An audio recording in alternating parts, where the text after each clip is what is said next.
बोली श्री नृसिंहदेव भगवान की।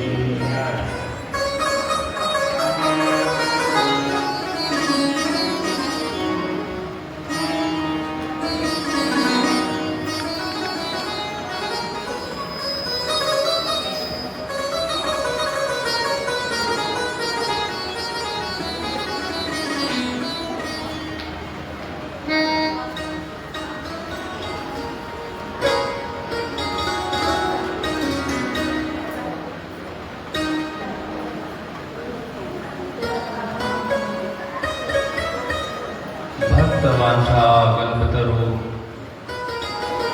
भक्त वत्सल भक्त रक्षक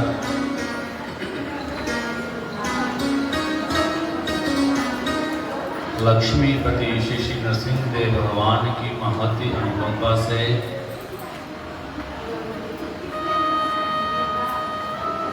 आज हम कथा के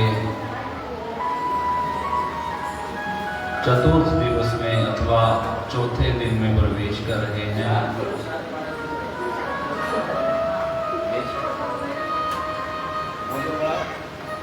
भगवान की कथा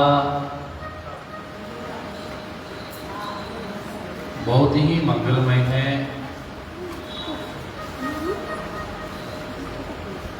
हरि अनंत, हरि कथा अनंता।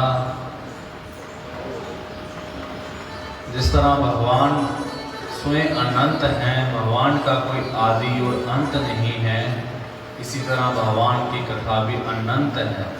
भगवान की कथा का ना कोई आदि है ना कोई अंत है। बोलो हरे कृष्ण। और जो भगवान की मंगलमय कथा है, ये हमें सब दोषों से, सब पापों से मुक्त करती है। और ये सब दोषों से और पापों से मुक्त कब करती है?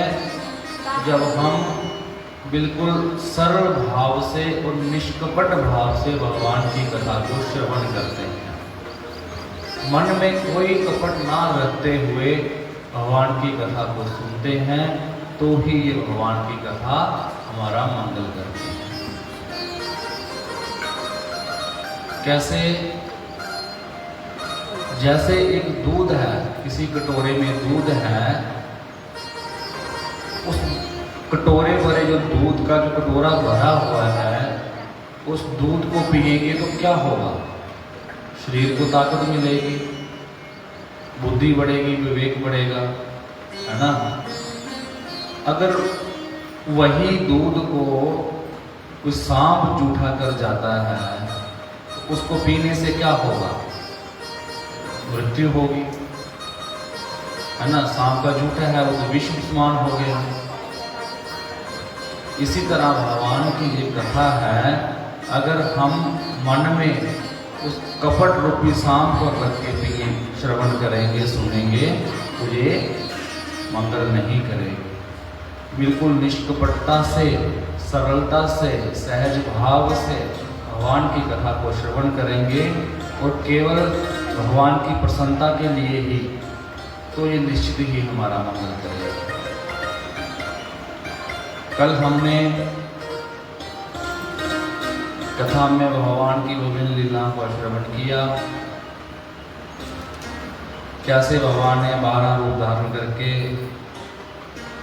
पृथ्वी को उभारा, हरणाक्ष को मारा,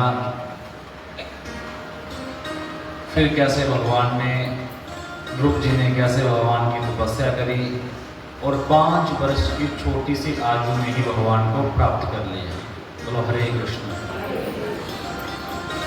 और भगवान ने उनको 36,000 वर्ष का भूमंडल का राज्य दे करके भगवान ने उनको गौरवान्वित किया।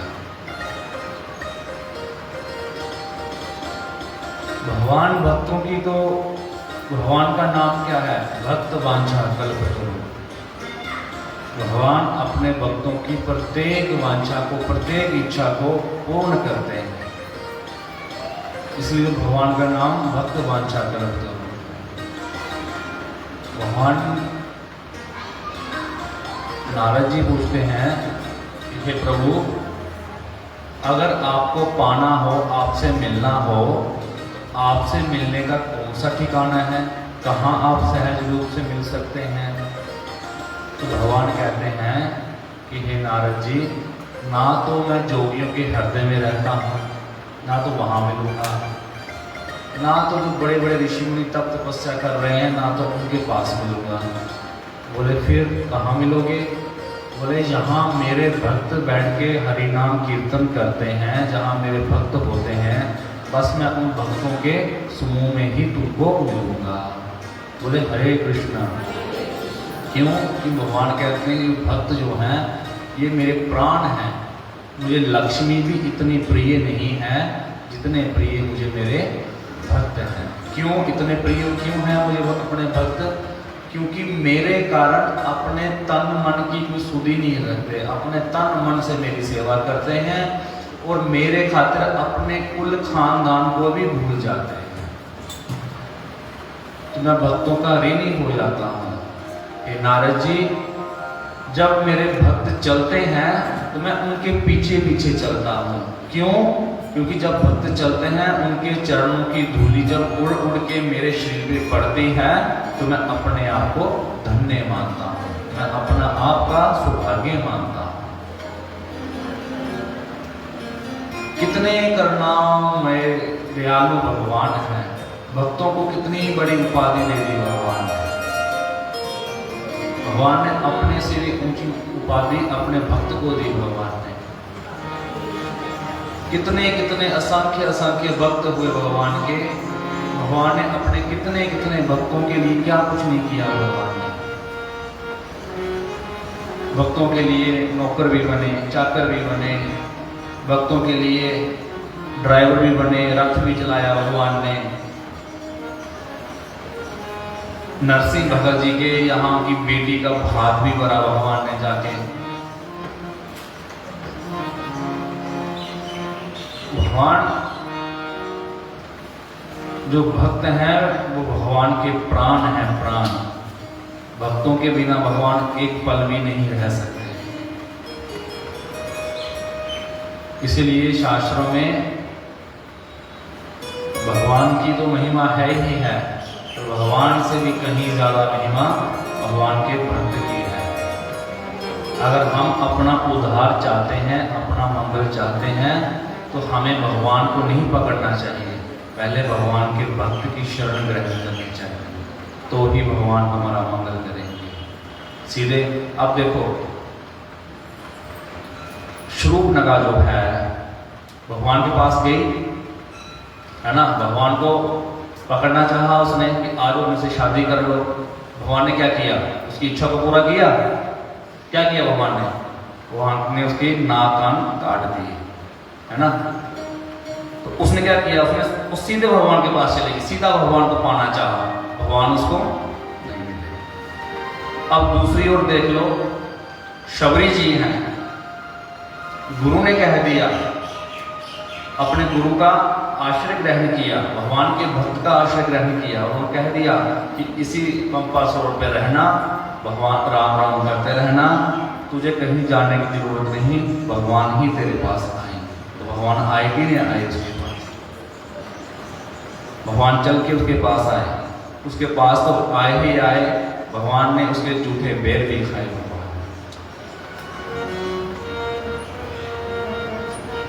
तो हम भगवान को सीधा पकड़ेंगे तो भगवान काबू में नहीं आएंगे, हमारा हाल कैसा हो जाएगा? शूर्पणखा जैसा हो जाएगा। भगवान का पकड़ में आते हैं जब हम भगवान के भक्तों की शरण ग्रहण करते हैं, किसी शुद्ध वैष्णव की शरण ग्रहण करते हैं, किसी सदगुरु की शरण ग्रहण करते हैं। और शास्त्रों में तो गुरु के बहुत सारे लक्षण बताए गए कि गुरु कौन है, कैसे गुरु की शरण ग्रहण करनी चाहिए। हमारे शास्त्र तो कहते हैं कि पानी पीजिए शान के और गुरु कीजिए जान के। कि पानी जैसे गंदा पानी पिएंगे ना, कितनी भयंकर बीमारियां हो जाएंगी, है ना, मृत्यु भी हो सकती है। इसी तरह अगर गुरु जानकर नहीं करेंगे, कोई पखंडी, दम्भी, लूटने वाला ऐसा कोई गुरु पल्ले पड़ गया तो फिर हमारा उद्धार मंगल नहीं होगा, हमारा क्या होगा? बेड़ा गर्क ही होगा। क्यों? क्योंकि दम्भी गुरु, लालची गुरु, दम्भी चेला, दोनों नरक में खेलम खेला। तो भगवान भक्तों के भाव ग्रही है। भगवान भक्त भगवान के प्राण हैं। हो बाके बिहारी जी के भक्तों को मेरा प्रणाम, लिखा है जिन्होंने जीवन बिहारी जी के नाम, जिन्होंने जीवन बिहारी जी के नाम। ओ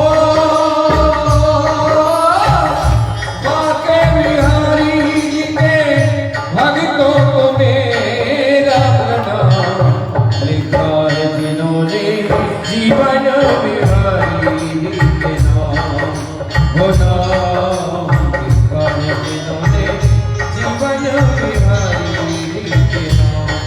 हे ब्रजमंडल के संतों को मेरा प्रणाम, हो ब्रजमंडल के संतों को मेरा प्रणाम, लिखा है जिन्होंने जीवन बिहारी जी के नाम, है जिन्होंने जीवन बिहारी जी के नाम।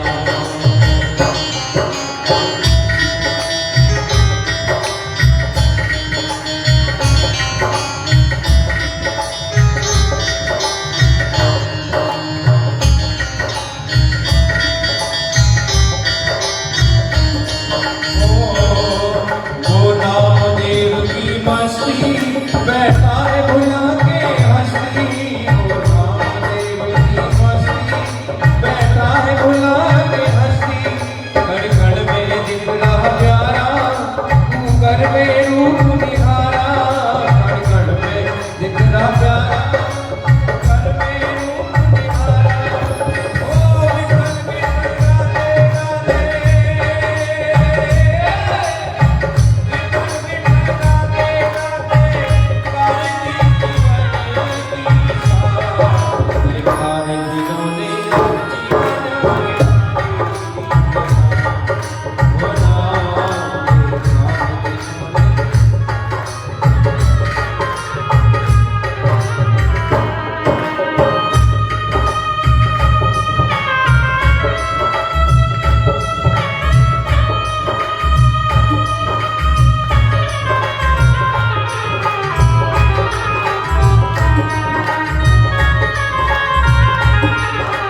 बोली भक्त वत्सल भगवान की जय, लक्ष्मीपति श्री सिंह देव भगवान की जय।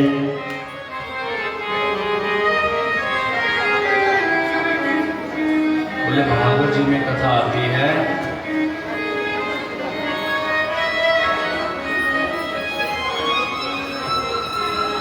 ऋषभ देव जी के पुत्र हुए भरत, और भरत जी के नाम से ही इस देश का नाम भारतवर्ष पड़ा। भरत जी का विवाह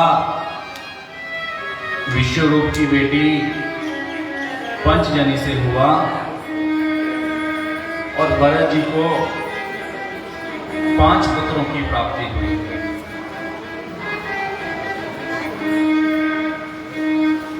भरत जी परम विरक्त हैं और अपना सारा राजपाट छोड़ करके अपने बेटों को राजपाट दे करके कुल्हा आश्रम में आ गए। वहां वन में आश्रम में रहते, अपना साधन भजन करते, भगवान का खूब नाम लेते, और एक तपस्वियों जैसा अपना जीवन यापन कर रहे थे। एक दिन क्या हुआ, भरत जी जो हैं वो गंडकी नदी में स्नान करने के लिए जाते हैं। जब नदी में स्नान करने के लिए जाते हैं तो क्या देखते हैं कि नदी के किनारे पे एक हिरनी, गर्भवती हिरनी जो है वो पानी पीने के लिए आई है, और वन में शेर इतनी जोर से दहाड़ लगाता है, सिंह इतनी जोर से दहाड़ लगाता है, उसके गर्जन से वो जो हिरनी है वो डर जाती है, डर के मारे उसका गर्भ जो है गिर जाता है। जब उसका गर्भ गिर जाता है तो भरत जी महाराज जी को उसके बच्चे पे बड़ी दया आती है। उसके छोटे से बच्चे को उठा के अपने साथ अपने आश्रम में ले आते हैं। बोलो हरे कृष्ण, हरे कृष्ण। अपने आश्रम में ले आते हैं। अब भरत जी महाराज जी उस बच्चे की पूरी देख रेख करते हैं। छोटा बच्चा है, नवजात शिशु है। क्या करते हैं कि उसको अपने हाथों से दूध पिलाते हैं। अब धीरे धीरे बड़ा होने लगा, हाथों से कुछ कुछ उसको फल सब्जी खिलाते हैं। अब वो जो जो बड़ा होने लगा, उछल कूद करने लगा। भरत जी महाराज जी का अपना साधन भजन में ध्यान कम लगने लगा और उस हिरनी के बच्चे में ध्यान ज्यादा लगने लगा। अब वो हिरनी का बच्चा बड़ा भी हो गया। अब थोड़ा उछल कूद के कहीं आश्रम के दाएं बाएं आगे पीछे चला जाता तो भरत जी महाराज घबरा जाते कि कहीं ये मुझे छोड़ के वन में तो नहीं चला गया। उनकी बड़ी आसक्ति होगी उस हिरनी के बच्चे में। अब दिन रात बस उसी के साथ ही लगे रहते हैं, उसी के साथ ही पूरा दिन हिरनी के बच्चे की सेवा में ही हो जाता। बस कुछ क्षण के लिए भगवान के लिए निकालते, बाकी सारा समय उस हिरनी के बच्चे में। यूं करते करते क्या हुआ कि एक दिन भरत जी महाराज जी के हिरनी के बच्चे को संभालते ही उनके प्राण छूट गए। बोलो हरे कृष्णा। अब जब प्राण छूट गए तो अगला जन्म कौन सा मिला? जंगल में हिरण का मिला। अंत मते सो गते, अंत समय जैसी हमारी मति होगी, जैसी हमारी बुद्धि होगी, अगला जन्म ही हमें वैसा ही मिलेगा। इसीलिए कहते हैं ना कि अंत समय में भगवान का खूब नाम लेना चाहिए। क्यों? क्योंकि अंत से भगवान का नाम लेंगे तो भगवान के धाम को जाएंगे। तो अंत समय में बड़ा मुश्किल है भगवान का नाम लेना। क्यों मुश्किल है?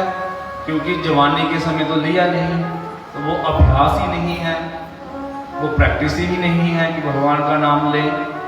सारा जीवन भर परिवार के पालन पोषण में ही लगे रहे, तो जीवन के अंत में भी फिर वही ध्यान आता है।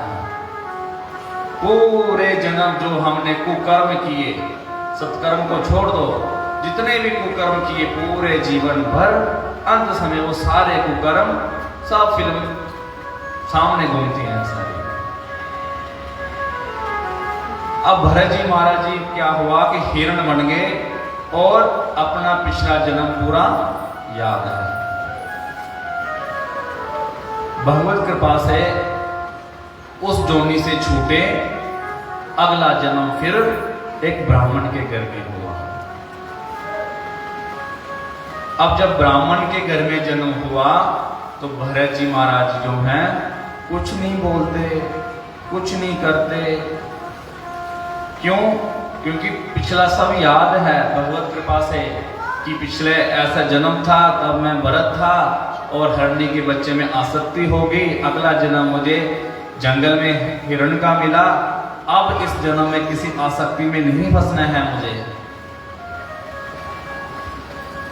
अब बड़ी मुश्किल से भगवान ने कृपा करी है, फिर से मुझे ये नर्तन दिया है। अब मुझे इस जंजाल में नहीं फंसना है। तो भरत जी महाराज जी कुछ नहीं बोलते, कुछ नहीं कहते, बिल्कुल जड़ बने रहते, जड़। पिताजी ने बड़ा प्रयास कर लिया, खूब प्रयास कर लिया पिताजी ने पढ़ाने का, पढ़ते ही नहीं। बोले क्या करूंगा, अब जो पढ़ना है, जो पढ़ना चाहिए मुझे वही पढ़ना है। क्या? भगवान का नाम।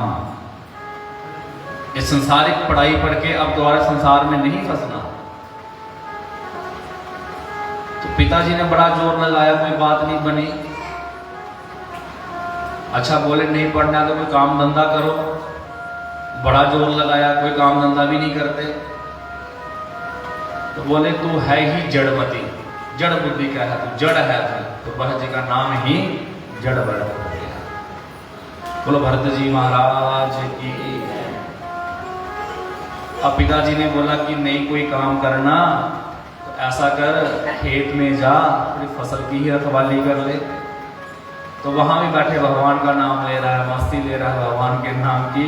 पशु पक्षी आ रहे हैं, खेत की फसल खा रहे हैं, उजाड़ रहे हैं, कोई चिंता नहीं है। बस एक ही बात कह रहे हैं, आओ मेरी चिड़िया, राम जी का खेत, राम जी की चिड़िया, राम जी का खेत, आओ मेरी चिड़िया, खाओ भर भर पेट। पिताजी देखते हैं कि इसकी यहां भी हालत है, इसने तो खेत का भी कबाड़ा कर दिया सारा। तो भरत जी मस्त हैं अपनी मस्ती में।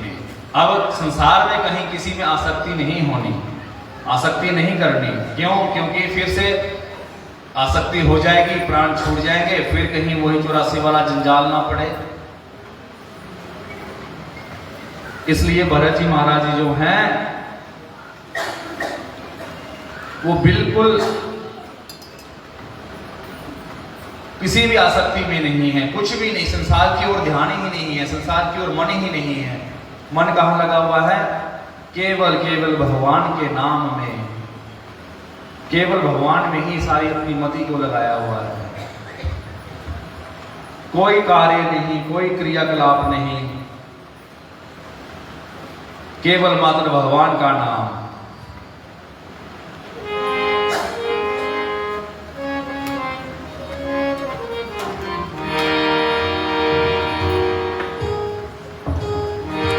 नाम जपने क्यों छोड़ दिया, नाम जपने क्यों छोड़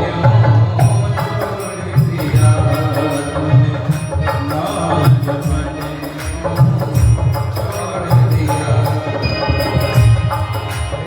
दिया। क्रोध न छोड़ा, क्रोध न छोड़ा,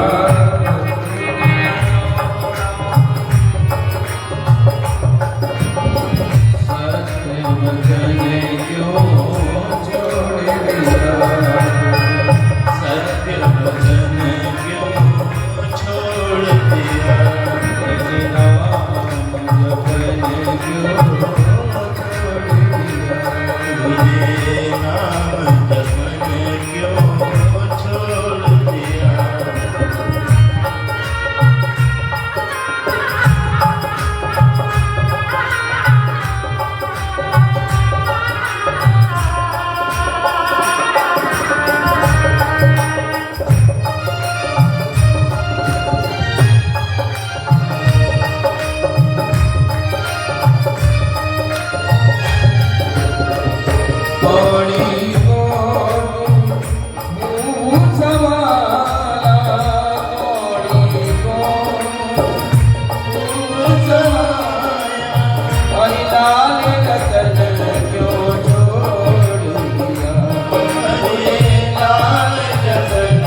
भरत जी महाराज की कहीं भी कोई आसक्ति नहीं है।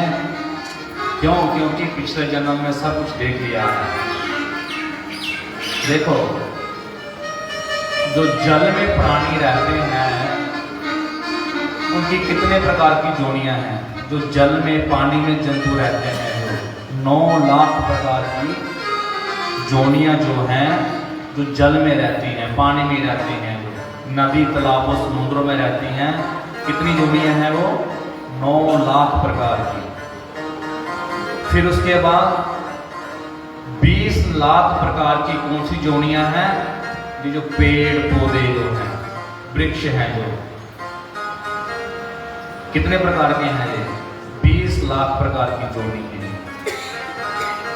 फिर उसके बाद 11 लाख जोड़ियां किनकी हैं? जो कीड़े मकोड़े हैं, जो कीड़े मकोड़े जो हैं 11 लाख उनकी जोड़ियां हैं। मक्खी, मच्छर, ये सब जो कीड़े हैं जो। और उसके बाद 10 लाख जोड़ियां किनकी हैं? जो पक्षी हैं, कौवा, तोता, ये सब जो चिड़िया, ये सब पक्षी जो हैं, इनकी कितनी जोड़ियां हैं? 10 लाख प्रकार की। और 30 लाख प्रकार की जोड़ियां कौन सी हैं? जो इस पृथ्वी पे रहते हैं, धरती पे जो जीव जंतु हैं, जो उनकी जोड़ियां जो हैं वो 30 लाख प्रकार की हैं। इतनियां जोड़ियां भोग के फिर जो मनुष्य तन मिलेगा, फिर जो मनुष्य जन्म मिलेगा। अच्छा, 9 लाख प्रकार की जोड़ियां जो हैं, वृक्षों की जोड़ियां ले लो, 20 लाख प्रकार की वृक्षों की जोड़ियां हैं, पेड़ की। और एक पेड़ में कितने कितने वर्ष जीना पड़ता है। अभी ये आपके मंदिर में ये बड़ का पेड़ है, कितना वर्ष पुराना है? कितना वर्ष पुराना है ये? 100 साल, 50 साल, बड़ा ही पुराना होगा। कितना पुराना होगा? हाँ जी, 100 साल, आपके जन्म के पहले का ये। तो सोच लो, एक जोड़नी, अभी एक जोड़नी है ये 100 साल। ये तो एक आइडिया है, 100 साल, और कितने साल पुराना है ये, और कितने साल रहेगा ये।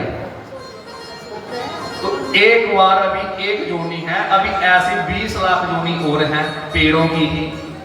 इस तरह करके करते करते 84 लाख जोड़ियां। तो एक जोड़ने में पता नहीं 1 साल 2 साल नहीं, 10। अच्छा, जो पहाड़ हैं ये भी जोड़ी हैं। पहाड़ तो कई लाखों साल से हैं। तो सोच लो, ये सब जोड़ियां सबसे चक्कर लगा के अब यहां पहुंचे हैं हम। तो फिर हम इस जन्म को भी ऐसे व्यर्थ ही गवा देंगे, बातों में ही, खाने पीने में ही, कमाने में ही। तो फिर इस जन्म की विशेषता क्या है? फिर तो भगवान हमें गधा कुत्ता बिल्ला ही बना देते। फिर इस जन्म की विशेषता क्या हुई? अन्य अन्य जितनी भी जोड़ियां हैं, वो जोड़ियां अपने भोग भोगने के लिए हैं, वो अपने कर्म भोग रही हैं। और जो मनुष्य जोड़ी भगवान ने दी है, 4 लाख प्रकार की मनुष्य की जोड़ियां हैं, 4 लाख प्रकार की। 84 लाख जोड़ियों में भी 4 लाख प्रकार की मनुष्यों की जोड़ियां। और उसमें फिर देखो भगवान की कितनी विशेष कृपा है। उसमें हमें भगवान ने इस भारत वर्ष में जन्म दिया, मानव जन्म दिया, भारत वर्ष में दिया। फिर भारत वर्ष में, इस भारत भूमि में जन्म दिया। फिर भगवान ने हमें सनातन धर्म में जन्म दिया। कितने मौके दिए भगवान ने? मानव जन्म दिया, इस भारत वर्ष में जन्म दिया, इस सनातन धर्म में भगवान ने जन्म दिया। और बड़ी विशेष कृपा, इतने अच्छे कुल खानदान में भगवान ने जन्म दिया। तो ये भगवान ने मानव जन्म क्यों दिया? क्योंकि मानव के द्वारा ही, मानव जन्म में ही आदमी भगवान की सेवा कर सकता है। अन्य जोड़ी कोई भी भगवान की सेवा नहीं कर सकते। इस जन्म में हम भगवान की सेवा के द्वारा भगवान को प्रसन्न कर सकते हैं। भगवान की सेवा के द्वारा हम भगवान को पा सकते हैं। अब सोच लो कि आपको बता दी मैंने सारी कितनी प्रकार की जोनियाँ हैं और एक जोनी कैसी कैसी है। अब आप अपना हिसाब खुद ही लगा लो कि कहाँ जाना है, भगवान के पास जाना है, भगवान की गोद में जाना है, कि जहाँ फिर वही चक्कर लगाना है। जैसे जड़भरत जी की आसक्ति होगी हिरण में और जा पहुंचे हिरण की जोनी होगी।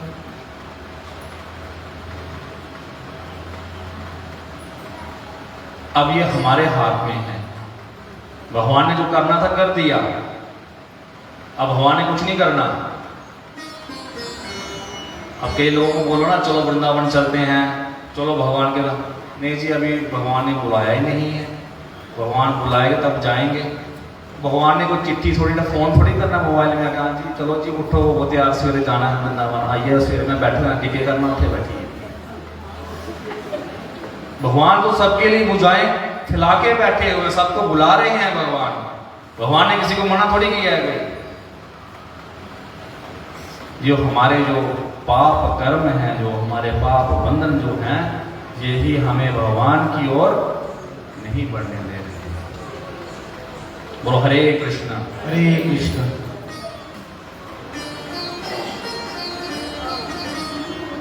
एक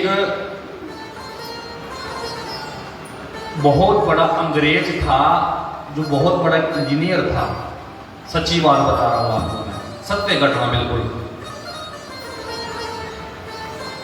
उसकी बहुत बड़ी एक कंपनी थी। वो कंपनी क्या काम करती थी, बड़े बड़े बांध बनाती थी, बड़े बड़े डैम बनाती थी उसकी कंपनी थी।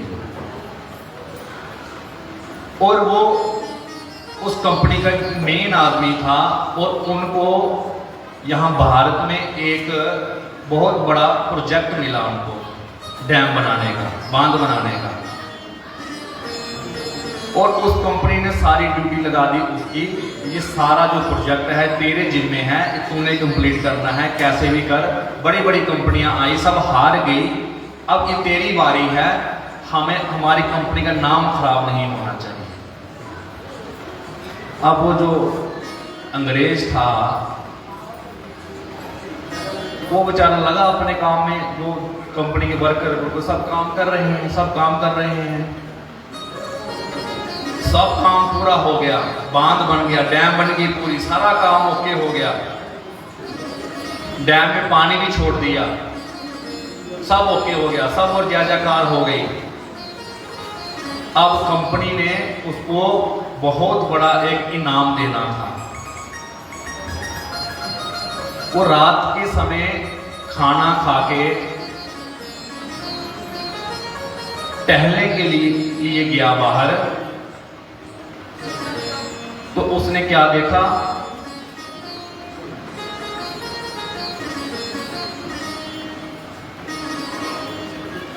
वो जब टहलने के लिए बाहर गया तो उसने क्या देखा कि बांध जो बनाया है, बांध में एक दरार आ गई है।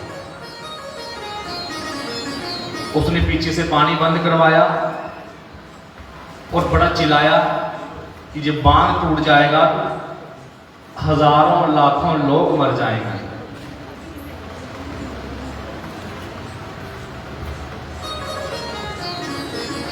बोलो हरे कृष्णा। ध्यान कथा की ओर तो इधर नहीं, आपके लिए, आपको मेरे खाने की सब आपके लिए है कि मैं घर लेके नहीं जाना। सबका ध्यान रखना, पता नहीं क्या आ गया पेटी में, हो मुंह में पानी आ गया सब। बोलो हरे कृष्णा।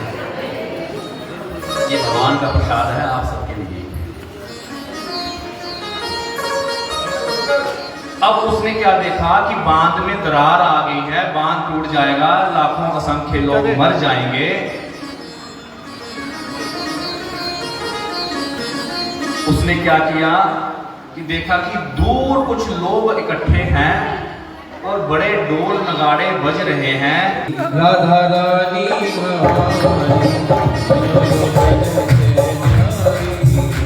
राधा रानी राधा रानी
सर्वेश्वरी जगत कल्याणी सर्वेश्वर जगत कल्याणी ब्रज की मालिक राधा रानी ब्रज की राधा रानी कोई नजर सारी करारी राधा रानी हमारी कोई नजर सारी करारी राधा रानी हमारी तीनों लोग जैसे न्यारी राधा रानी हमारी तीनों लोग न्यारी राधा रानी हमारी हर एक बार जो बोले राधा एक बार बोले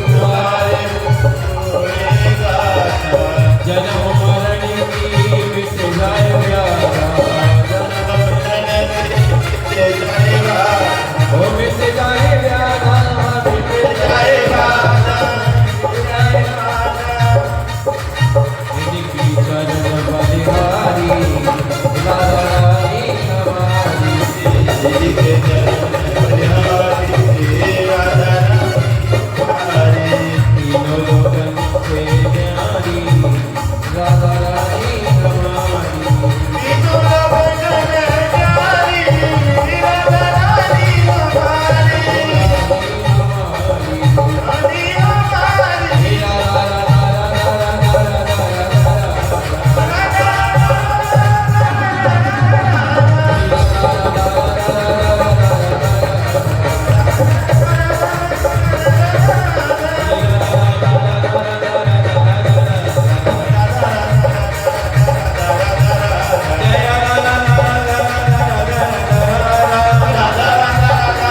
से न्यारी राधा रानी हमारी रानी हमारी तो इस तरह उस अंग्रेज ने क्या देखा, बांध तो अब टूटने वाला है, टूट जाएगा, कोई चारा नहीं है, लाखों लोग मर जाएंगे, मेरी तो नौकरी गई ही गई। तो जो इतने लाखों लोग मर जाएंगे उनका क्या होगा, अब कोई चारा नहीं है।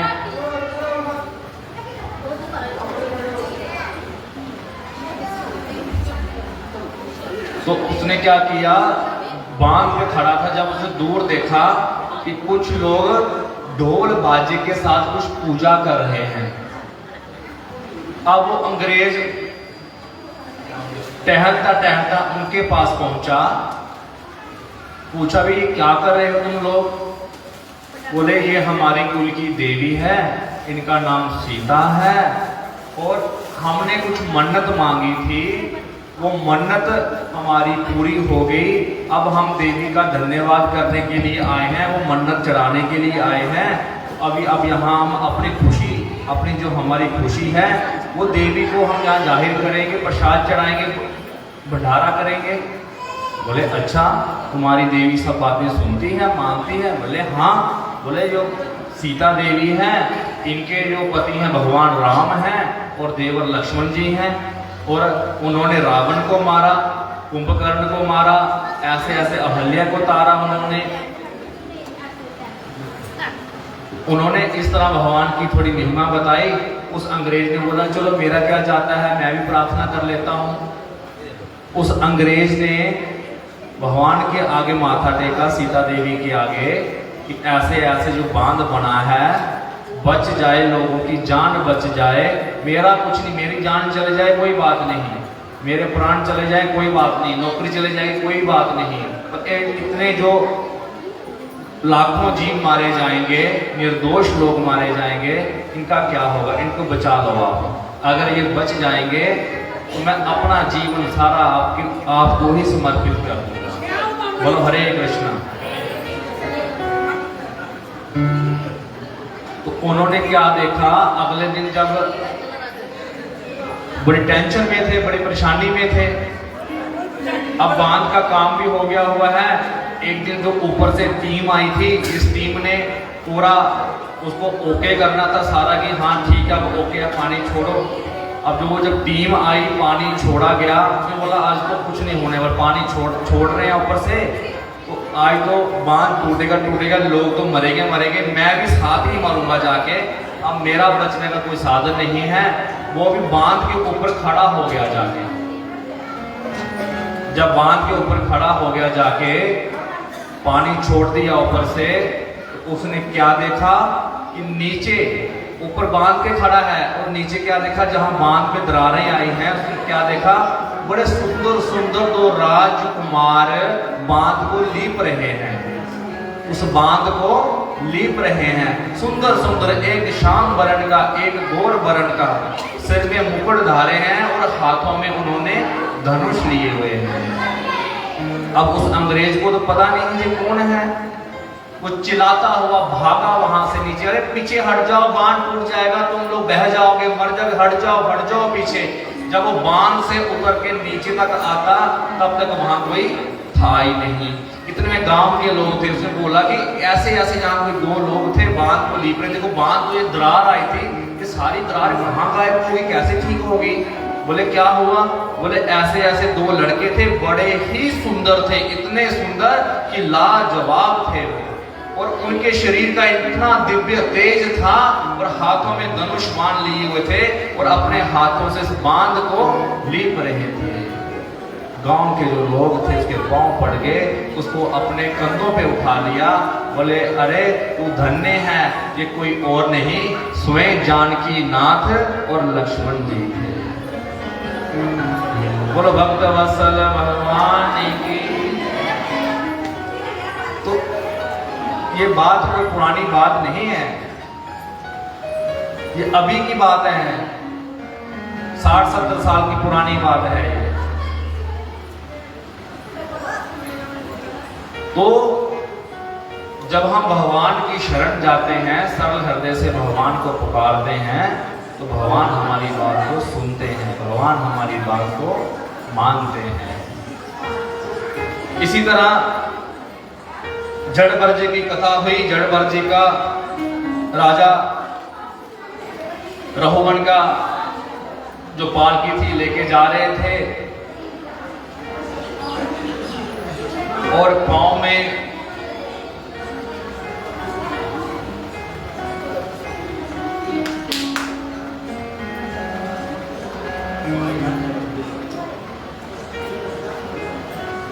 कोई चींटी आती तो पांव उठा लेते, कोई कीड़ा आता तो पांव उठा लेते। अब वो 4 बंदे पालकी में चले हैं, एक आदमी थोड़ा उठे पटक कर रहा था, तो राजा को बड़ा कष्ट हो रहा था। इस तरह फिर राजा रहुगण ने उनको दंड देने की बात कही, तो तब जड़भरत जी कहते हैं कि दंड आप इस शरीर को दे सकते हो, आत्मा को थोड़ी दे सकते हो। इस तरह राजा रहुगण का और जड़भरत जी का आपस में वार्तालाप होता है, और जड़भरत जी जो हैं वो राजा को अपना भगवत ज्ञान देते हैं। कथा में आगे आख्यान आता है अजामिल का। बोलो भरत जी महाराज की, लक्ष्मीपति श्री नरसिंह भगवान की। बोले अजामिल नाम का एक ब्राह्मण था,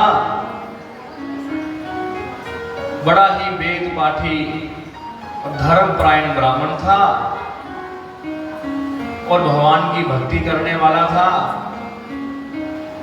किसी कारणवश जो अजामिल था वो वैश्यावृत्ति में पड़ गया, वैश्याओं का संग करने लगा। ऐसे करते करते अजामिल ने एक वैश्या से शादी कर ली और उसी के साथ ही रहने लगा। एक दिन क्या हुआ, वैश्या का संग करते करते अजामिल की जो बुद्धि थी वो बिल्कुल भ्रष्ट हो गई। अब अजामिल को वैश्या से 10 पुत्र हैं, 10 बच्चे हैं अजामिल के। एक दिन गांव में कोई संत लोग आए। संतों ने पूछा कि हम यात्रा पे जा रहे हैं, अभी रात्रि का समय है, गांव में कोई साधु वैष्णव का घर हो, हम एक रात गुजारेंगे, अपना टिकट बनाएंगे, भगवान को भोग लगाएंगे और हरि कीर्तन करेंगे। अगली सुबह जब होगी हम अपनी यात्रा को आगे की ओर प्रस्थान करेंगे। माता जी पीछे शोर ना करें, अगर कथा नहीं सुननी है कथा से बाहर जाएं, शोर ना करें। आपके एक से बोलने से कथा में विक्षेप होता है और कथा में विक्षेप होना भारी भरपूर पाप है। ये बोलो हरे कृष्णा।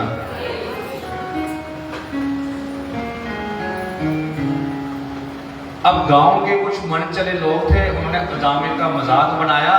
बोले महात्मा जी, हाँ हमारे गांव में बहुत बड़ा धर्मात्मा है एक, अजामिल उसका नाम है, उसके घर चले जाओ, वहां बड़ी आवभक्त होगी आपकी। अब संतों को क्या पता कि अजामिल कौन है। अब वो जो संत थे वो अजामिल के घर पहुंच गए। पूछते पूछते पूछते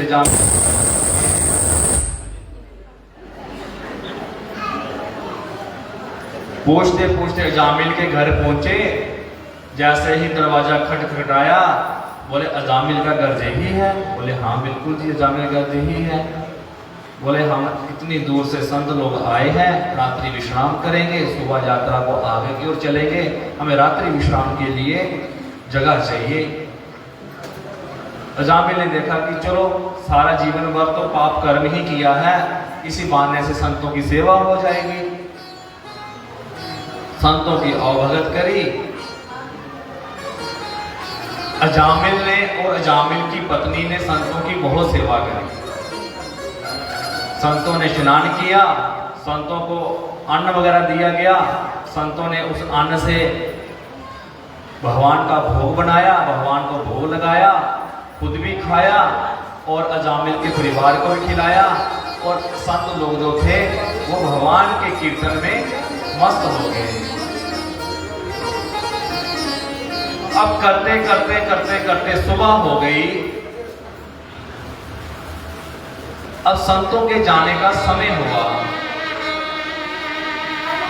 संतों के जाने का समय हुआ तो संतों ने कहा अजामिल, तूने बड़े भाव चाव से हमारी सेवा करी है, एक काम करना कि जो तुम्हारी पत्नी के गर्भ में बच्चा है, जब ये जन्म लेगा ना तो इसका नाम नारायण रख देना। तो हरे कृष्णा। जीव का वास्तविक मंगल कैसे करना है, कब करना है, ये तो संत वैष्णव ही जानता है।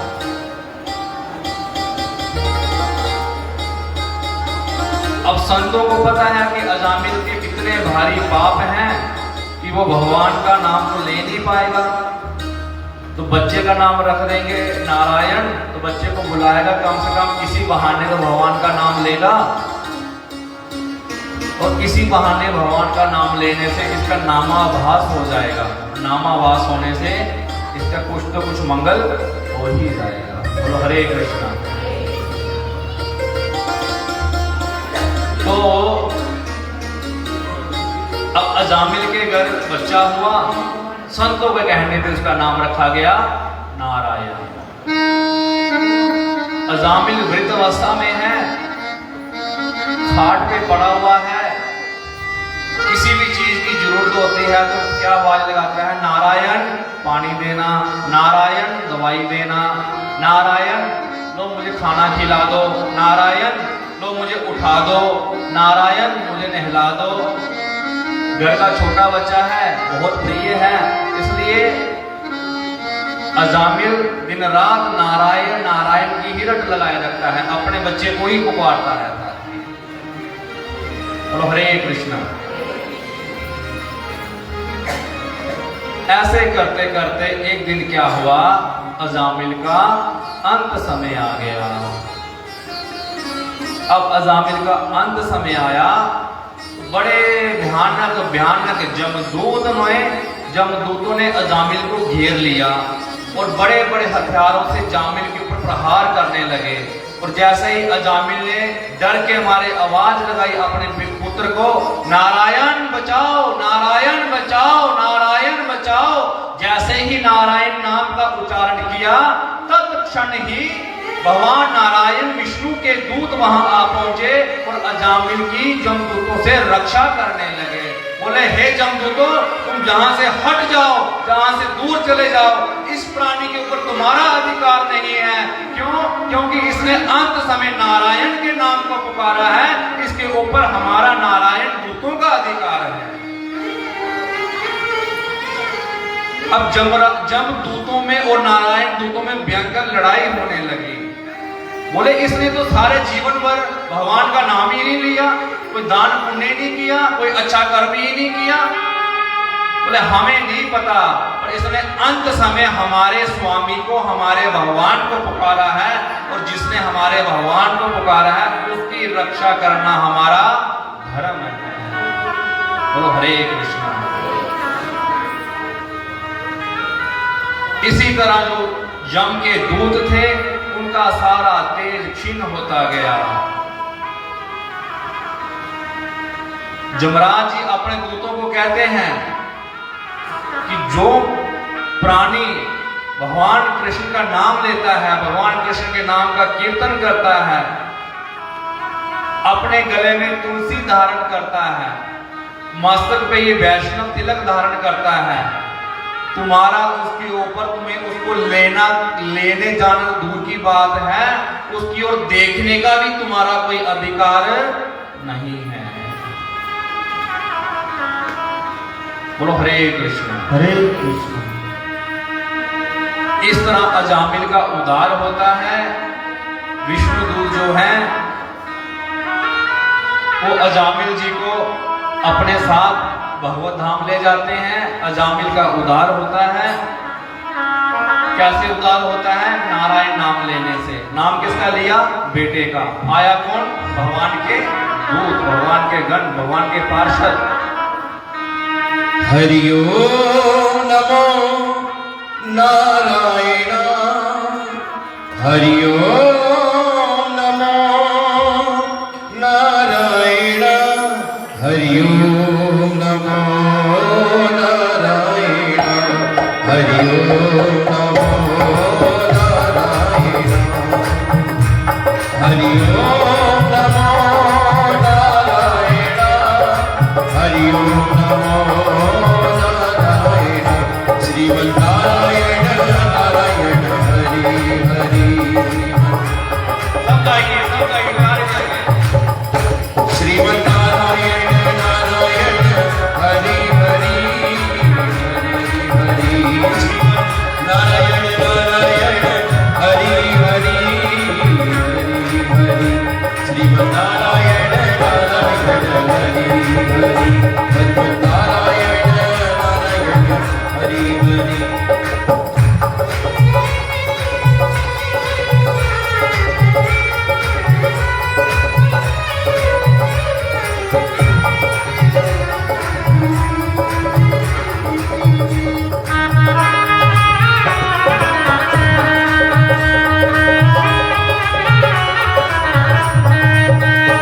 हरि ओम नमो नारायण, हरि ओम नमो नारायण, हरि ओम नमो नारायण, हरि ओम नमो नारायण,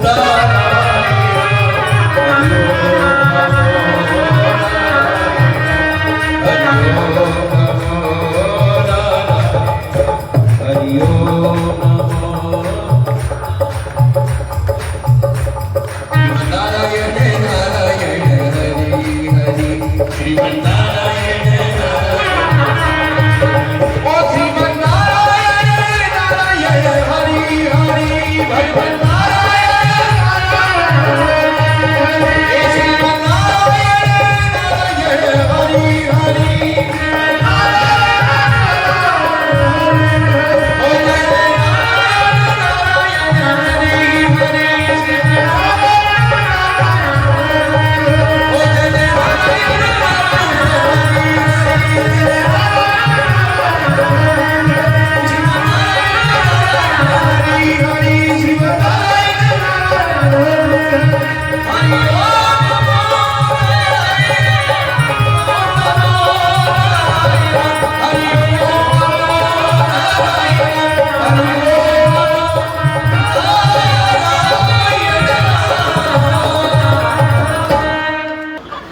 बोलो भक्तवत्सल भगवान की, लक्ष्मीपति श्री नरसिंह देव भगवान की।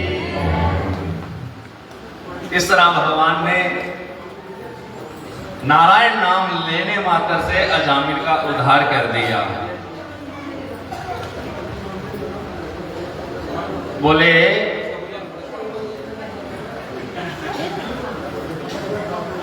हजारों गायें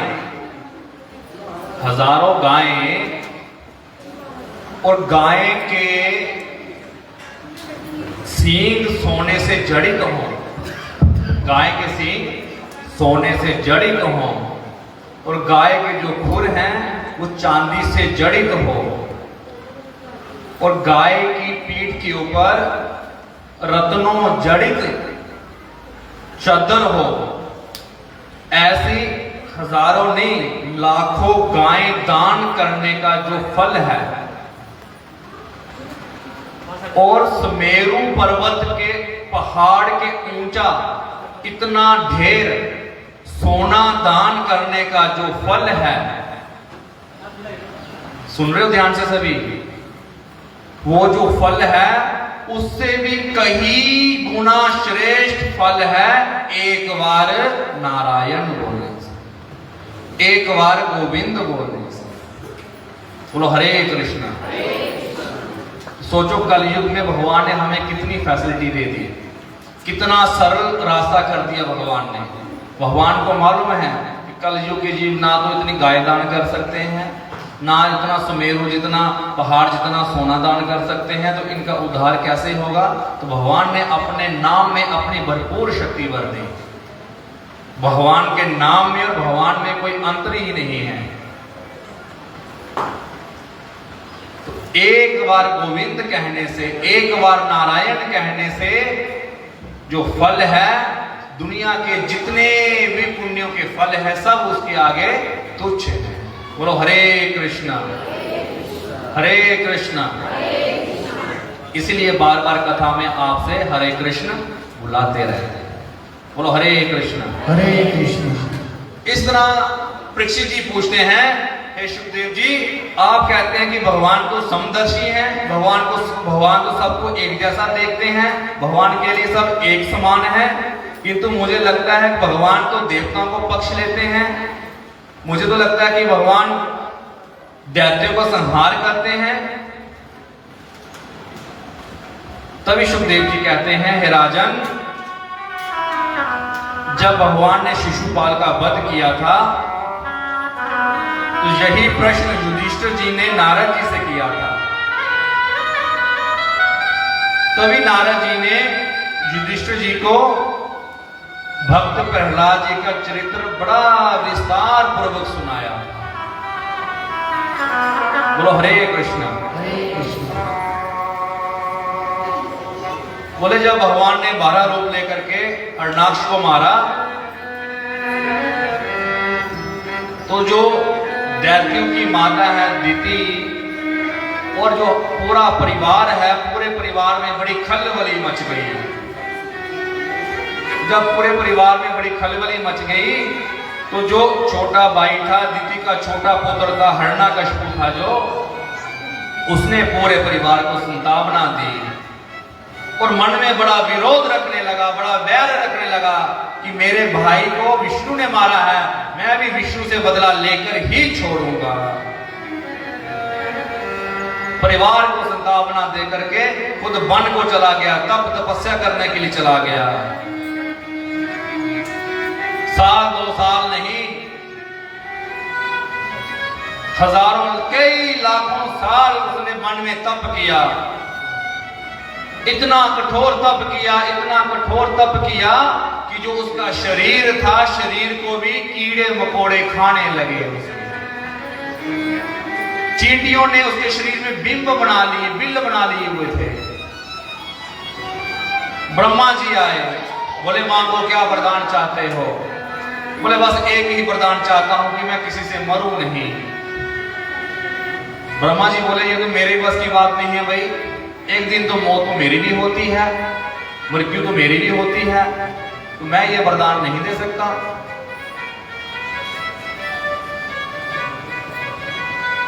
तो हिरण्यकशिपु ने अपने वचनों को बदल लिया।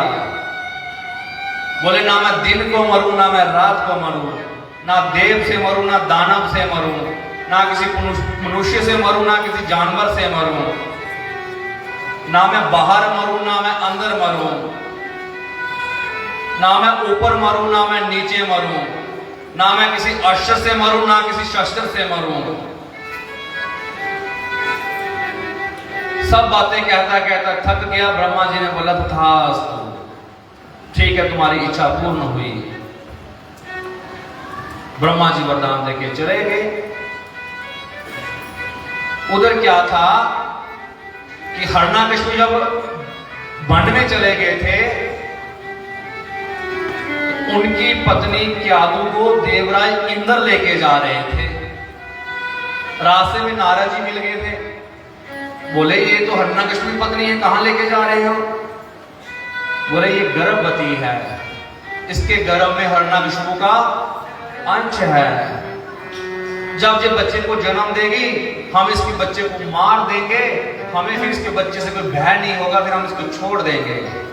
नारद जी ने कहा इंद्र सावधान, क्यादु के गर्भ में कोई साधारण बालक नहीं, साधारण बच्चा नहीं, भगवान का परम भागवत है, परम भक्त है इसमें, और तुम्हें इससे कोई खतरा नहीं है। इंद्र ने नारद जी की बात मान ली। अब नारद जी क्यादु के पति जो है वो तो वन में है, तप में है, क्यादु अकेली है, गर्भावस्था में है। नारद जी उसको अपने साथ अपने आश्रम में ले आए। जब नारद जी उसको अपने आश्रम में ले आए, नारद जी को मालूम है कि ये गर्भवती है। नारद जी उसके साथ अपने पुत्री जैसा व्यवहार करने लगे और नारद जी उसको पास बिठाते, भगवान की कथा सुनाते, भगवान की मधुर मधुर लीलाएं सुनाते, उसको भगवान का नाम करवाते उससे। अब नारद जी उसको भगवान की महिमा सुनाते, भगवान की कथाएं सुनाते, भगवान का कीर्तन सुनाते। उसका प्रभाव कहां पड़ता?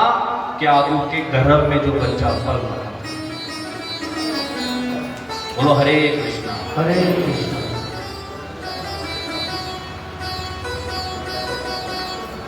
क्यादु ने एक बच्चे को जन्म दिया, और जो क्यादु है वो कौन है? वो नाग कन्या है, जो प्रहलाद की माता है। हिरण्यकशिपु जी अपनी पत्नी और बच्चे को लेके अपने राजमहल में आए, राज्य करने लगे। अब जो प्रहलाद जी हैं वो बचपन से ही बड़े सत्यनिष्ठ हैं, बड़े शील हैं, बड़े धीर हैं, गंभीर हैं, परम वैष्णव हैं, परम भागवत हैं। वो भगवान के सिवा कहीं उनकी रुचि होती ही नहीं, भगवान के सिवा कहीं उनका मन लगता ही नहीं। खाते पीते उठते बैठते सोते जगते बस एक ही नाम, एक ही नाम, नारायण नारायण नारायण, हरे कृष्ण हरे कृष्ण हरे कृष्ण।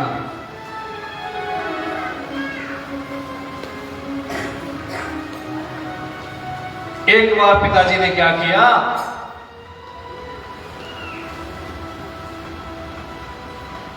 प्रहलाद जी को शिक्षित करने के लिए, अध्ययन के लिए, पढ़ने के लिए शुक्राचार्य के जो पुत्र हैं षंडमर्क जी, उनके गुरुकुल में भेज दिया पढ़ने के लिए। और षंडमर्क को विशेष जिम्मेवारी दी गई कि तुम इसे जितनी भी आसुरी विद्याएं हैं सब विद्या से इसको परिपूर्ण करो, सब विद्या सिखाओ इसे, और इसको बताओ कि भगवान मैं हूं।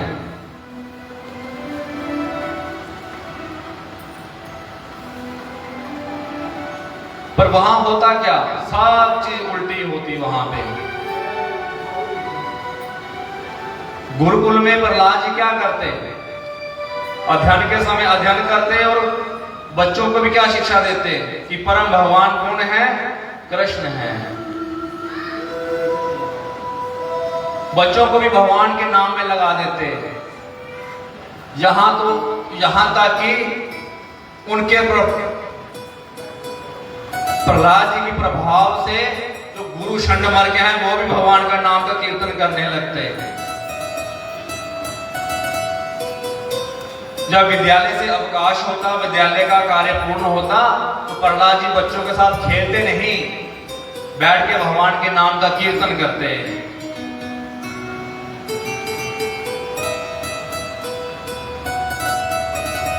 अब षंडमार्ग जी जो है शुक्राचार्य के पुत्र, जिसको जिम्मेवारी दी गई है, वो बीच बीच में बड़ा डरता है वो कि यदि ये हिरण्यकशिपु को पता चल गया कि प्रहलाद की ऐसी स्थिति है, वो मुझे छोड़ेगा नहीं। षंडमार्ग ने बड़े येन केन प्राक्रेन सब ओर से साम दाम दंड वेद लगा दिया प्रहलाद को आसुरी शिक्षा देने के लिए, पर प्रहलाद जी के ऊपर कोई भी असर नहीं है। क्यों असर नहीं है प्रहलाद जी को? क्यों? क्योंकि वो मां के गर्भ से ही शिक्षित होके आया है।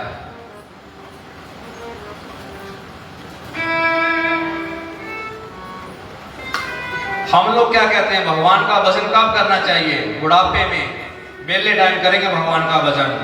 पर शास्त्र क्या कहते हैं, गुरुवर क्या कहते हैं, वैष्णव क्या कहते हैं कि भगवान का भजन बचपन से ही नहीं, मां के गर्भ से ही शुरुआत कर देनी चाहिए। बोलो हरे कृष्णा। हरे कृष्णा। प्रहलाद जी हमें ऐसी शिक्षा दे रहे हैं, हमें शिक्षित कर रहे हैं कि बाहर का बात का कोई भरोसा नहीं है, हमें मां के गर्भ से ही अभ्यास शुरू कर देना चाहिए। पूर्ण जोर लगा लिया तो प्रहलाद जी के ऊपर कोई असर नहीं पड़ता। एक दिन क्या हुआ,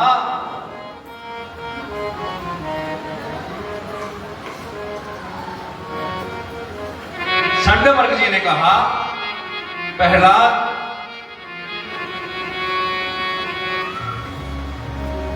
तू क्या करता है, कुछ मेरी बात भी मान ले। मेरे पिताजी को पता चल जाएगा तो वो मेरी गर्दन उड़ा देगा, वो प्राण दंड देगा मेरे को। वो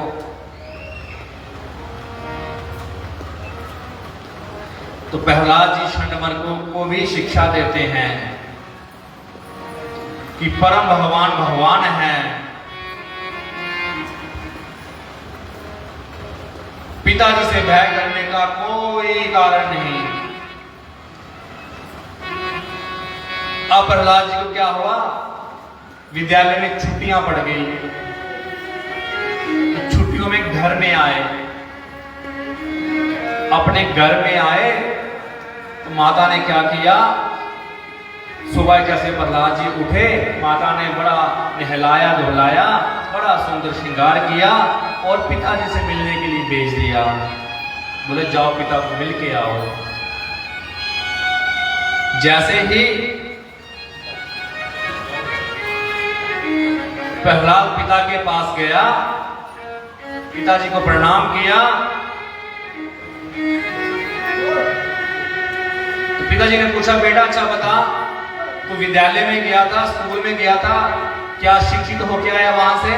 कौन कौन सी अच्छी अच्छी बातें सीखी तूने वहां पे? बोले पिताजी मैंने सिर्फ एक ही बात सीखी है। बोले कौन सी? बोले कि परम भगवान विष्णु ही हैं, श्री हरि ही हैं, और उनके होते हमें किसी से भी कोई भय नहीं करना चाहिए, और हमें सदा उनके नाम का, उनके यश का, गुणों का वर्णन करना चाहिए। अरे मूर्ख, क्या करता है तू? विष्णु तो मेरा शत्रु है, तू मेरे सामने मेरे शत्रु का नाम लेता है।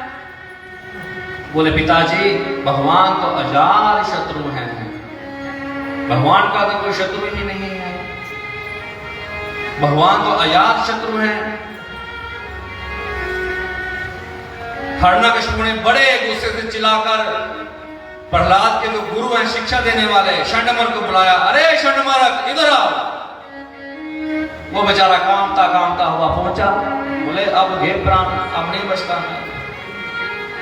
बोले तुम्हें मैं क्या शिक्षा देने के लिए भेजा था इसको, तो तूने क्या शिक्षा देके भेजा इसे? बोले महाराज क्या करूं, साम दाम दंड वेद सारे यत्न प्रयत्न उपयत्न सब कुछ कर लिया, तो ये मानने वाला नहीं है। और तो और महाराज इसने क्या किया, गुरुकुल के जो बाकी बच्चे थे वो भी बिगाड़ दिए। वो भी अब मेरी बात नहीं मानते हैं, वो प्रहलाद के पीछे नारायण नारायण करते घूमते हैं। वो भी प्रहलाद के साथ कीर्तन करते हैं, प्रहलाद के साथ भगवान के कीर्तन में नाचते हैं, प्रहलाद के साथ भगवान के कीर्तन में गाते हैं। क्या गाते हैं, क्या बोलते हैं? जय जय नारायण नारायण हरि हरि, जय जय नारायण नारायण हरि हरि, जय जय नारायण नारायण हरि हरि, श्रीमन्नारायण नारायण श्रीमन्नारायण नारायण हरि हरि, श्रीनारायण नारायण हरि हरि, श्रीमन्नारायण नारायण हरि हरि हरि, जय जय नारायण नारायण हरि हरि, श्रीमन्नारायण नारायण हरि हरि, बद्री नारायण नारायण हरि हरि, नारायण हरि हरि, श्रीमन्नारायण नारायण हरि हरि,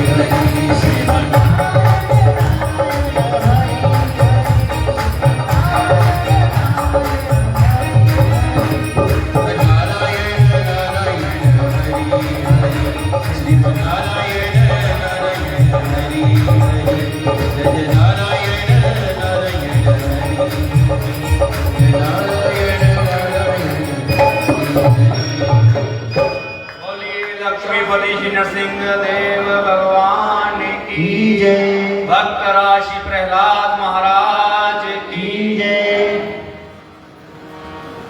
बोले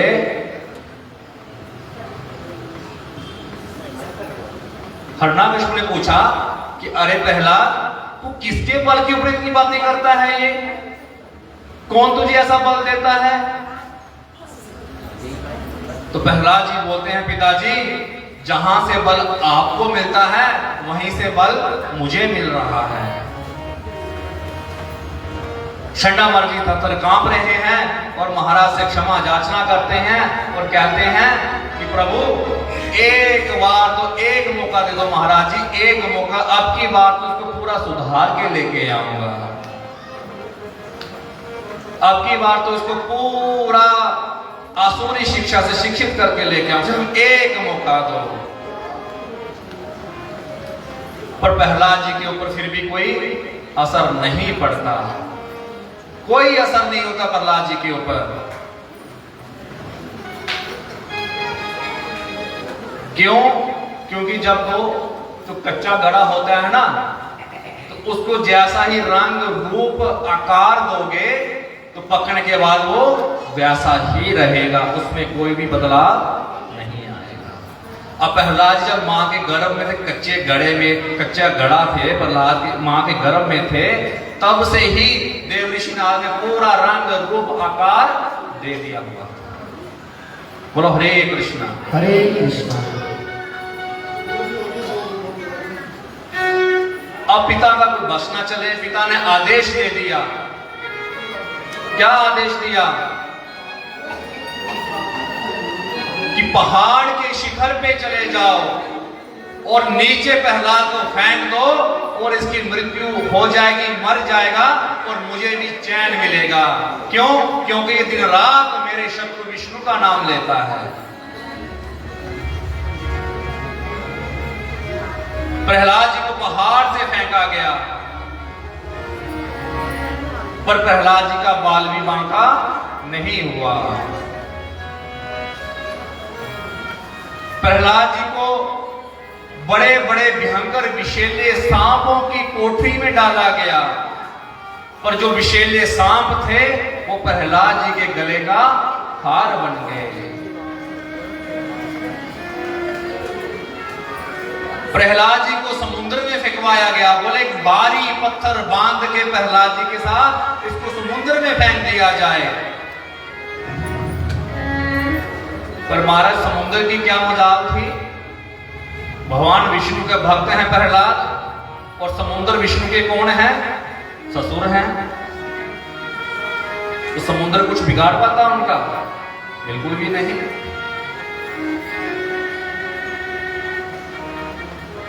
हिरण्यकशिपु ने पूरे पूरे यत्न प्रयत्न कर लिए, साम दाम दंड वे सब कुछ अपना लिया, पर प्रहलाद जी फिर भी ज्यों के त्यों ही है, मग्न है भगवान के नाम में, मग्न है भगवान की मस्ती में। कभी भी भगवान, हमारे पांव में कोई कांटा भी चुभता है ना, भगवान को सो शिकायतें करते हैं जाके, मैं थोड़े ऐसे पुण्य का व्रत रखा, वही के किता मेरे कन्ने, मैं काशी मोखी वही के किता मेरे कन्ने, पता नहीं केड़े पापे सजा देती भी। ये हमारी भक्ति है कोई क्या? ये भक्ति नहीं है। भक्ति है प्रहलाद जैसी, इतने कष्ट होने के बावजूद भी कभी भगवान को बुलाना नहीं दिया, कभी भगवान को लामा नहीं दिया, भगवान को कभी शिकायत नहीं की। जहां शिकायत होती है वहां वो भक्ति नहीं होती, जहां फरमाइश होती है वो भक्ति नहीं होती। प्रहलाद जी फिर भी भगवान के नाम का कीर्तन कर रहे हैं। वो मुझे चरणों से लगा ले मेरे श्याम मुरली वाले, मुझे चरणों से लगा ले मेरे श्याम बंसी वाले, मुझे चरणों से लगा ले मेरे श्याम मुरली वाले। मेरी श्वास श्वास पे तेरा, मेरी श्वास श्वास पे तेरा है नाम बंसी वाले, मुझे चरणों से लगा ले मेरे श्याम मुरली वाले।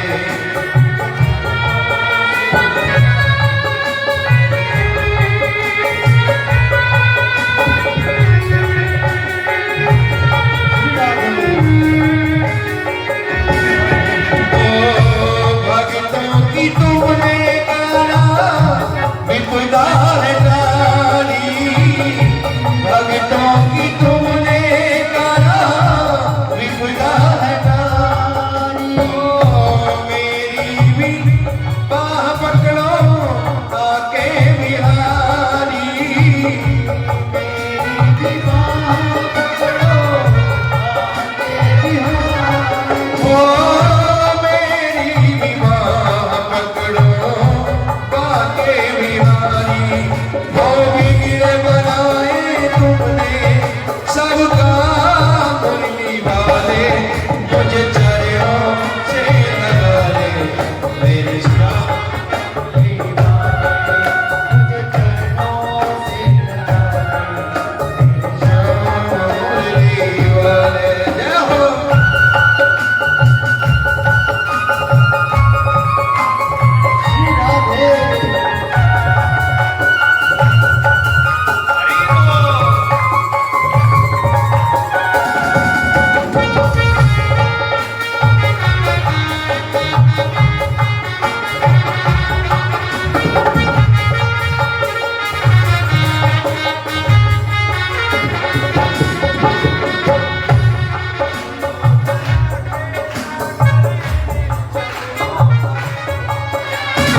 मुझे चरणों से लगा ले, मेरे चरणों से लगा ले, मेरे श्याम मुरली वाले।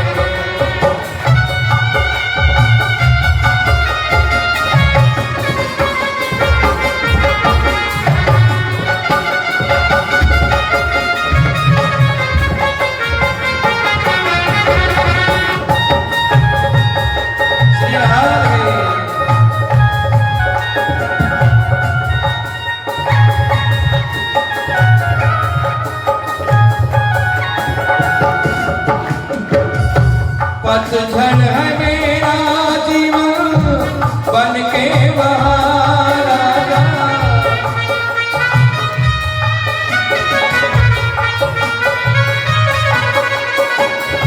सुन ले पुकार मोहन बस एक बार आजा, सुन ले पुकार मोहन बस एक बार आजा।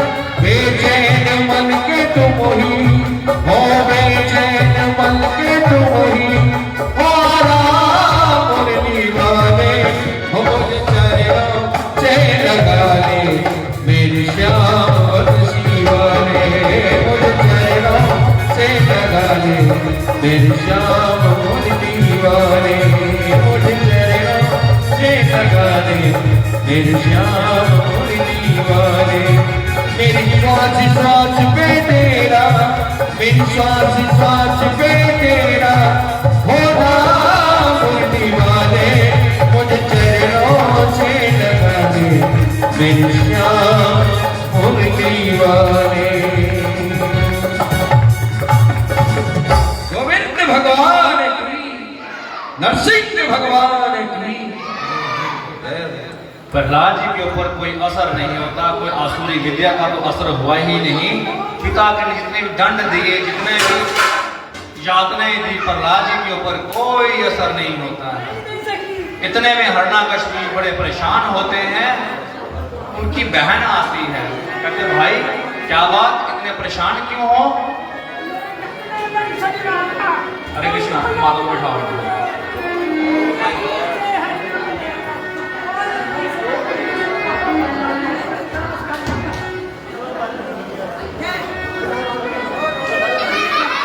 प्रहलाद जी की बुआ कहती है कि भाई आप परेशान मत हो जाओ, मुझे ब्रह्मा जी का वरदान है मेरे को कि मुझे अग्नि जला नहीं सकती, और मैं प्रहलाद को अपनी गोद में बैठ के अग्नि में बैठूंगी, अग्नि मेरा कुछ बिगाड़ेगी नहीं और प्रहलाद का कुछ बचेगा नहीं। ये पीछे बच्चों को चुप कराओ,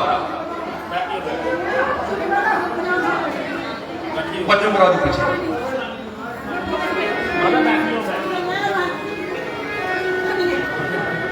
आज कथा में आइसक्रीम खाई है ना, आपने स्वाद लिया तो मेरा बेस्वाद होगा। बोलो हरे कृष्णा। जिन्होंने आइसक्रीम की सेवा की, बहुत बहुत धन्यवाद है उनका भी, बड़े भाव से सेवा की उन्होंने, उनके लिए जयकारा। बोलो नरसिंह भगवान की। भगवान ऐसी सेवा का सुअवसर बार बार देता रहे और सबको देता रहे। प्रहलाद की पूरा आयोजन किया गया, बड़ी बड़ी लकड़ियां लगाई गई, लकड़ी का बड़ा ऊंचा मचान बनाया गया। हरे कृष्णा, सुनो सुनो, रुक जाओ, कथा में विक्षेप होगा, कथा नहीं हो पाएगी। थोड़ी देर रुको, कृष्ण जन्म होगा तब रुक जाओ, थोड़ी देर सारी कथा अपसेट।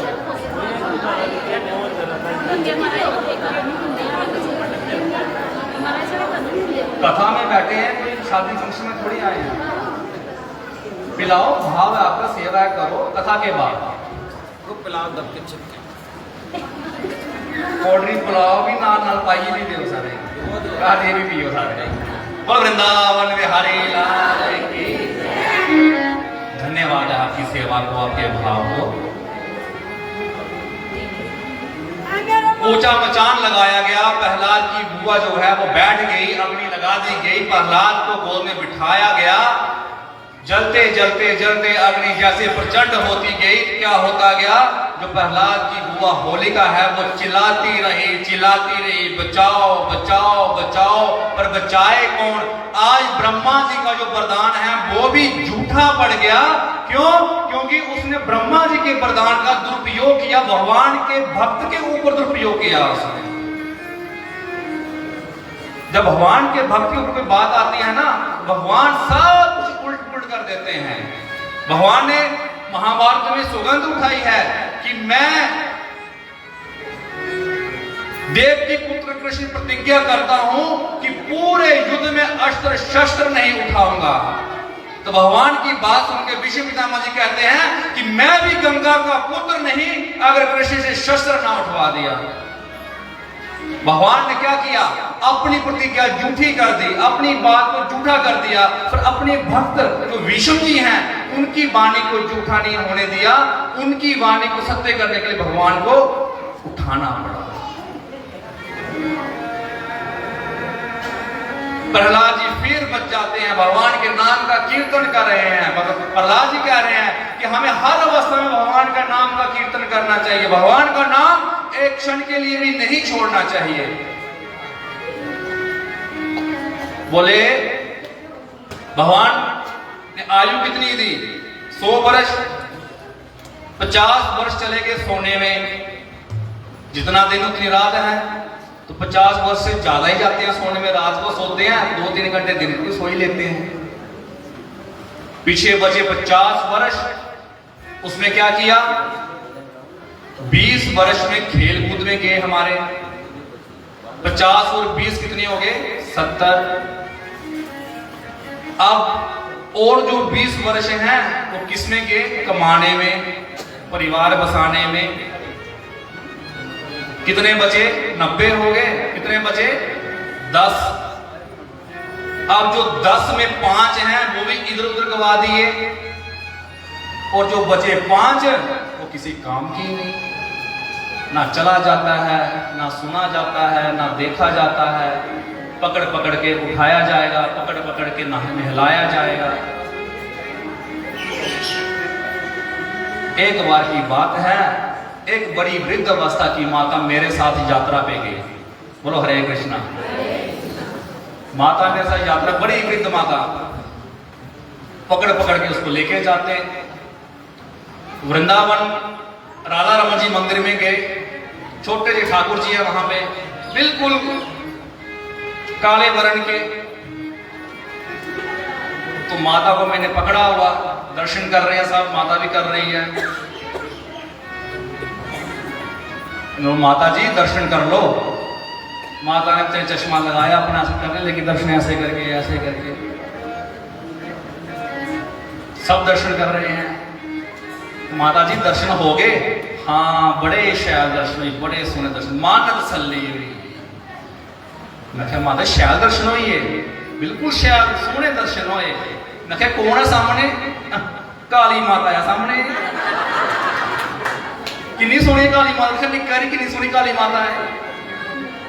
तो कहने का भाव, ऐसी अवस्था में क्या फायदा। आज प्रहलाद जी हमें शिक्षित कर रहे हैं। पिता ने प्रहलाद को पकड़ा, बोले अरे मूर्ख, तू करता क्या है? किसके बल के ऊपर तुझे सब कुछ कर रहा है? बोले पिताजी, मैं किसी के बल के ऊपर नहीं, जो जहां से बल आपको मिल रहा है वहीं से बल मुझे भी आ रहा है। बोले कहां है तेरा नारायण? तो दिन रात नारायण नारायण चिल्लाता रहता है, कहां है तेरा विष्णु? बोले पिताजी, आपने सवाल ही उल्टा किया है, कहां नहीं है मेरा विष्णु? बोले अच्छा, क्या इस खंबे में तेरा विष्णु है? बोले निश्चित पिताजी, मेरा विष्णु कहां नहीं है। हिरण्यकशिपु बड़ा भारी क्रोध हुआ। वो क्रोध के बल में जैसे ही मुष्टि से उस पिलर पे, उस खंबे पर प्रहार करने लगा, जैसे ही प्रहार करने लगा, प्रहार करने से पहले ही वो खंबा फट गया। खंबे से फटने से धार धार की जोर से सिंह गर्जना की आवाज आई और खंबे से नरसिंह भगवान प्रकट हो गए। बोलो लक्ष्मीपति नरसिंह भगवान की जय हो। भगवान गर्जना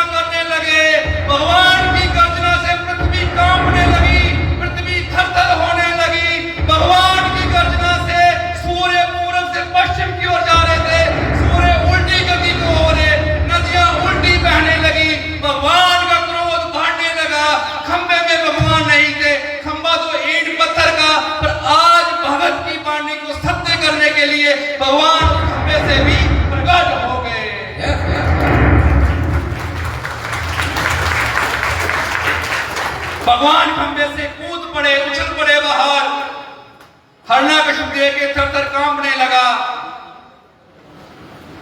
भगवान की दहाड़ने की इतनी जोर की आवाज है, भगवान की दहाड़ने की, इतना भयंकर कंपमान हो रहा है। कहते हैं कि उस समय जो असुर थे, उनकी पत्नियों को जिनको गर्भ ठहरे हुए थे, उनके गर्भ गिर गए भगवान के दहाड़ने से। आज भगवान भारी क्रोध में है। भगवान बिल्कुल लपक रहे हैं। भगवान का जो सर है वो आकाश को छू रहा है। भगवान अपने पांव से जैसे धरती पे दूसरा पांव रखते हैं, भगवान के पांव के कंपन से धरती थर-थर कांप रही है। हिमालय की कंदरों में जो ऋषि मुनि तप कर रहे हैं, भगवान की गर्जना से वो भी उनकी समाधि भंग हो गई है उनकी। भगवान हिरण्यकशिपु की ओर बढ़े।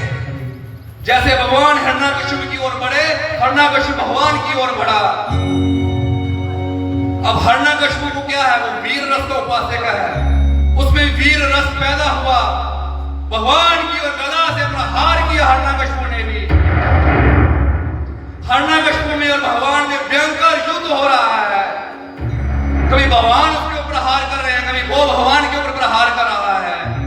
सब देवी देवता आकाश में गम में होकर के भगवान के सुंदर दृश्य को देख रहे हैं। भयंकर गर्जना करते हुए भगवान ने भयंकर युद्ध किया। युद्ध करते करते करते करते भगवान ने संध्या की बेला आ गई। जैसे ही संध्या की बेला आई, हिरण्यकशिपु को अपशकुन होने लगे, अपनी मृत्यु का आभास होने लगा। हिरण्यकशिपु सर पे जो ताज है वो ताज गिर गया। हिरण्यकशिपु का आधा अंग जो है वो फड़फड़ाने लगा। हिरण्यकशिपु की जो मां है, दीदी है, दीदी के स्तनों से खून बहने लगा। भगवान को हिरण्यकशिपु भयंकर युद्ध हो रहा है।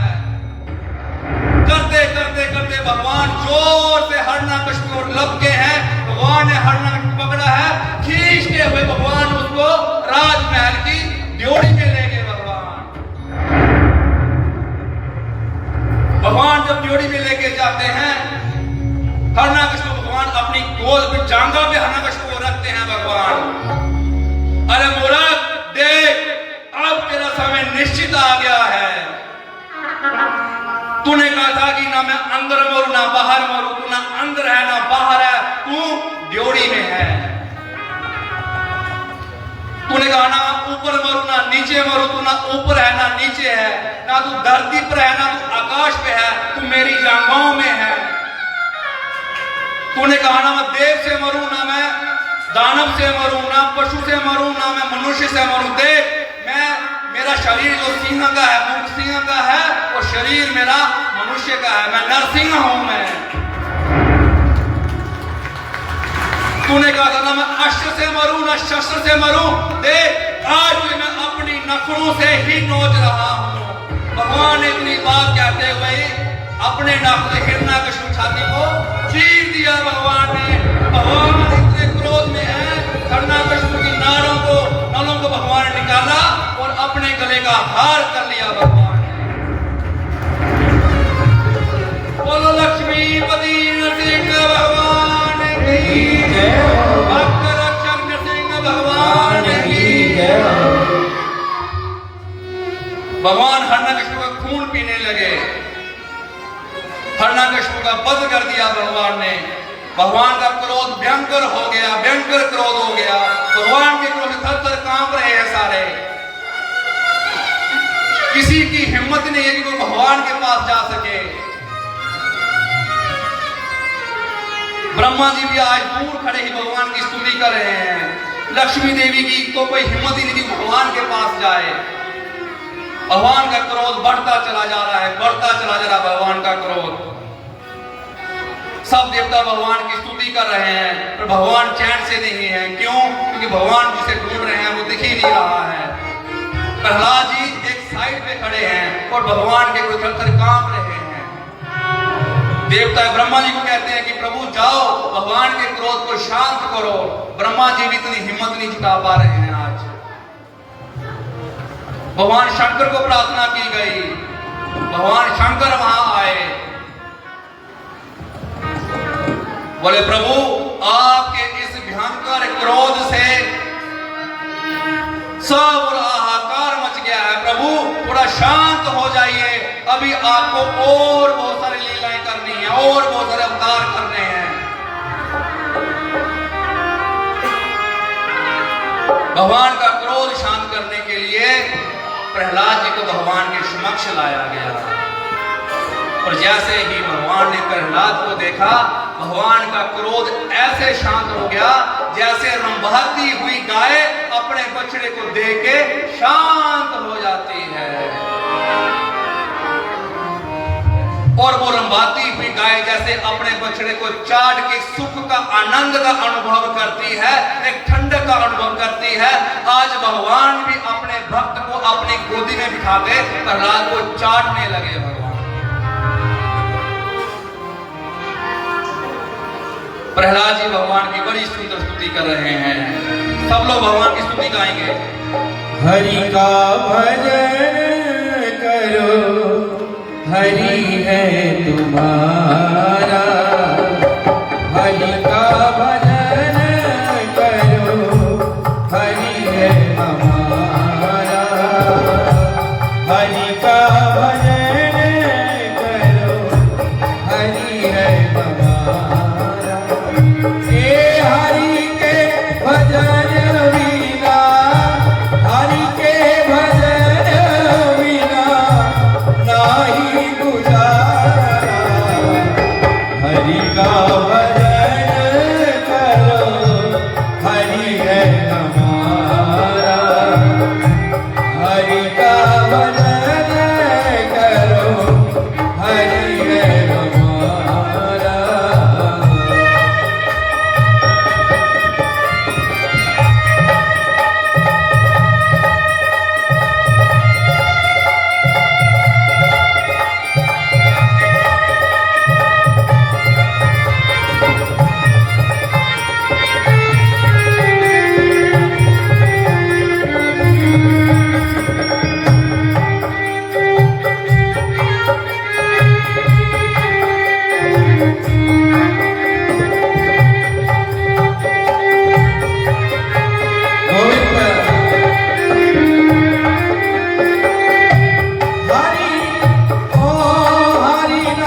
की जय हो। भगवान प्रहलाद जी को बड़ा दुलार करने लगे। प्रहलाद जी अपने सौभाग्य की सराहना करने लगे। बोले प्रभु, मेरा राक्षस कुल में जन्म हुआ और राक्षस होने के बावजूद भी आपने मुझ पर इतनी कृपा करी, आपने इतना सौभाग्य आज मुझे दिया जो आज तक आपने किसी को नहीं दिया। आपने अपने कर कमल को मेरे सर पर रख दिया प्रभु, मैं तो धन्य हो गया, मैं तो धन्य हो गया। भगवान कहने लगे प्रहलाद कि तुझे मेरे इस भयानक रूप से डर नहीं लगा, भयभीत नहीं हुआ तू? बोले प्रभु, हूं तो मैं आपका ही। जंगल में जब शेर दहाड़ता है तो उसका बच्चा भयभीत नहीं हुआ करता।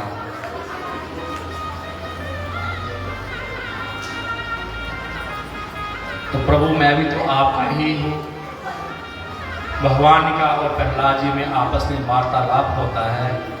भगवान आज अपने आप को भी बड़ा धन्य मान रहे हैं। भगवान अपने भक्त को अपनी गोदी में खिला रहे हैं।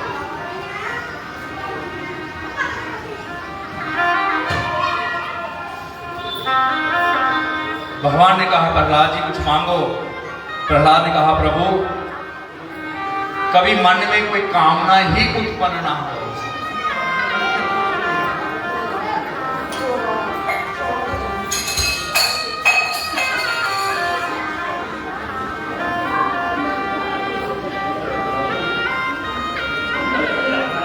भगवान ने प्रहलाद जी को सिंहासन पे बिठाया। अपने हाथों से भगवान ने प्रहलाद जी का राज्याभिषेक किया। प्रहलाद जी प्रार्थना करने लगे। बोले प्रभु, मेरी बस एक प्रार्थना है, कहो। बोले मेरे पिताजी ने आपसे आसुरी होने के, आसुरी बुद्धि होने के कारण इतना बैर मोल लिया आपसे, उनके अपराध को क्षमा करना। भगवान कहते हैं प्रहलाद जी, जाओ, तुम्हारी 21 पीढ़ियों का मैंने उद्धार कर दिया। तुम्हारे आने वाली भी किसी पीढ़ी को मैं मारूंगा नहीं। तो भगवान ने प्रहलाद जी की 21 पीढ़ियों का उद्धार किया। भगवान शिव माता पार्वती को क्या कहते हैं? धन्यो माता च पिता धन्यो, धन्यो कुल गोत्र भवच। कि वो माता धन्य है, उस माता की वो कोख धन्य है जिस कोख से भगवान के भक्त का जन्म होता है। वो पिता धन्य है जिसके द्वारा उस भक्त का जन्म होता है। वो कुल गोत्र धन्य है जिस कुल गोत्र में भगवान के भक्त का जन्म होता है। वो ग्राम, वो शहर धन्य है। वो धरती, वो वसुधा धन्य है जिस धरती पे भगवान के भक्त का जन्म होता है।